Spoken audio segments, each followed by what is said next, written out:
The other day I did an exercise for branding and stuff like that with a branding guru, and we worked through a lot of archetypes and all that. And then we came down to two archetypes, the sage and the mentor. And now the sage is someone with a lot of knowledge who tells you what to do, while the mentor is more the person that draws it out of you. And those were my top two archetypes. And she said, okay, which one is really you? And I said, you know what? I think I started out 30 years ago as the sage. And then I realized that there's so much more power in it to help people to find their own passion, to find their own way of doing, to help people to explore, but with a safety net, to catch them and to, help them to see the beauty within themselves and to really take that and all their strengths and just start to define and redefine and refine it into the gem that they truly are. And I think that is what I'm most passionate about in life.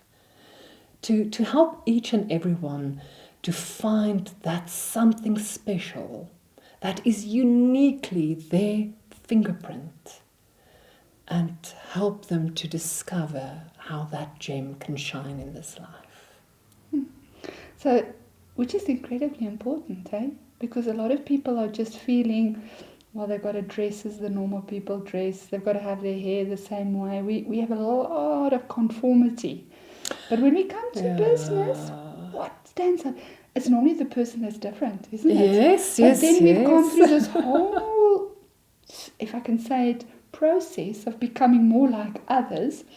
And then when it really comes to the end of the day and people are like, well, why should we employ you? Because you're just the same as that person. Is that the kind of thing that you think is making you passionate, to bring that individuality out? That's right. You know what? There's such a lot of noise out there. Such a lot of noise on social media. There's so many offerings. There's so many people kind of packaging the same thing in kind of the same way. And to me, it's what is making you stand out? What is the unique parts of you that makes you you? That makes you different from everybody and everything else? And you know what? It's not always easy to embrace that. I've got some good experience in not necessarily fitting in always, and it's to really embrace that and to really make peace with your gifts, the blessings that you were blessed with at birth, and which we sometimes, on the one hand, forget, on the other hand, give away. Sometimes we don't embrace who we are because we judge who we are. And when we can get to that point where you no longer judge who you are, you can judge your actions in, is this taking me closer to where I want to be? Is this taking me closer to who I want to be remembered as? Is this taking me closer to my legacy that I would like to leave behind? Judge that, but don't judge how you do it. Don't judge your unique thumbprint just because it's different. You are you because you are different. And that is so important, to actually take all those parts of you, really become aware and see, how can I use it to my best benefit? If you think about something like strength coaching, which is a part of what I do, it's about becoming aware of what your strengths are and the fact that you do things differently to get the same outcome, but by using your strengths and not trying to play into somebody else's strengths, that actually makes you powerful, because that brings a different vision and a different mission to what you're doing.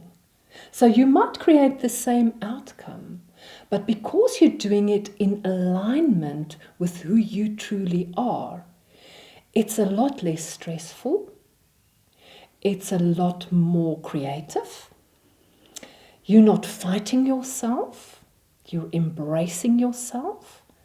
And in that, you unlock those hidden beautiful talents that you might even not be aware of yourself.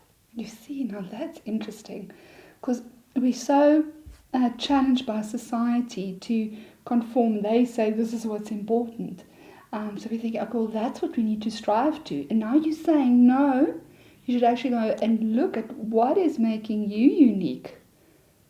Absolutely. And then working with that. And what would be the benefits, or rather, let's say, what will be the benefits that you've seen of actually attempting it to rather go that route, the unique route, than fitting in, conforming? How do you see that? Let me put it this way. If you think about, if you walk outside and you hear all the birds singing, how many voices do you hear? You hear so many different voices, even in the same bird species. But you hear different voices. And if you take away those voices, how sad nature would be. So why do you want to take away your unique voice in this world? Why do you want to make the world less of what it could be by silencing your own voice or silencing the voice of your children? Yes. Because so often parents don't allow their children, or bosses don't allow their workers to bring that beautiful, special voice to this world. And it makes the world less.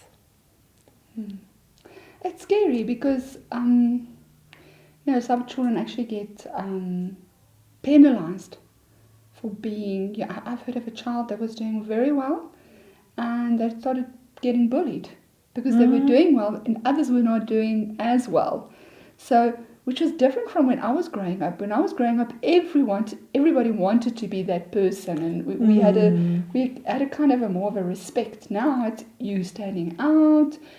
We will target you. So could it be that is a lot that's happening, like a bullying kind of setup with our younger children, and leaving them to totally conform? You see, I think when we grew up, we didn't have social media.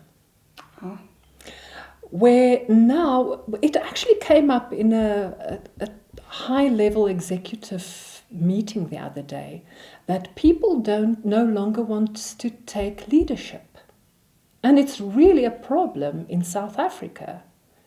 People don't want to take leadership because the moment you take leadership, you kind of put a target on your back. In social media especially. Yes. It's very easy when there are these voices saying this or that, and the voices are not prepared to say, I am the voice. And I'm so people don't need to take responsibility for what they're saying, and they can kind of get away with it. And now people have beautiful leader skills, are not taking that step forward and saying, I'll take you to the next level, because our fears kind of get into the way. And fear is a very natural thing. It's so natural in our brains, in the way that we have been created. If you think back to the caveman, every time they had to go into a new area, they had to fear. Because if you did not fear, you die. If you did not have that caution, the lion would get you before you get the lion. That's right. And now what happens is we are in a society where the lion is often social media. And you can't necessarily see the lion waiting for you. No. That's the scary part. Yeah, I mean, even doing these videos. Even you could just be going ahead, and the next thing you being pounced on, and exactly, and you don't know from which direction. You never see it coming. So I think there's a very important part of that we need to embrace. You know, there's a beautiful thing about fear. If you think about fear and being in love and being very excited, the chemicals in the brain is exactly the same. The neurochemicals is exactly the same. If you But why has it got such a negative effect on us? It's just the label that you give to it. Because if you think about it, being in love, I mean, you see that significant person and your heart starts beating, your pupils dilate, your mouth becomes dry, you start sweating. I mean, it's all there. And you are in love with this object of your desire. If you think about it, the physical symptoms of fear are exactly the same. Makes sense. But it's the way we label it that makes the difference. Oh my goodness. So there's that beautiful thing of, if you feel the fear, realize it's just a thought. And then, in that moment, decide what you would like to label it as. So decision-making skills is important. Like you said earlier, you can choose to stand out. Yes. You can choose to then make a difference. This is what I'm saying, is if we prepared to stand out, take the leadership, you could possibly make a difference. Yes, you're going to most probably get some targeting on... It's okay. Social media, it's whatever. Okay. You know, it's the high trees that catches the wind. It's the small saplings that just stay small and nothing really happens. But This is the thing. The wind moving the high trees make them stronger. And it's a choice you make. It is so sad when I see people who have brilliant potential, who have brilliant ideas, and they're too afraid to voice it. And they're too afraid to live their own truth. It makes their lives so much less than they could be.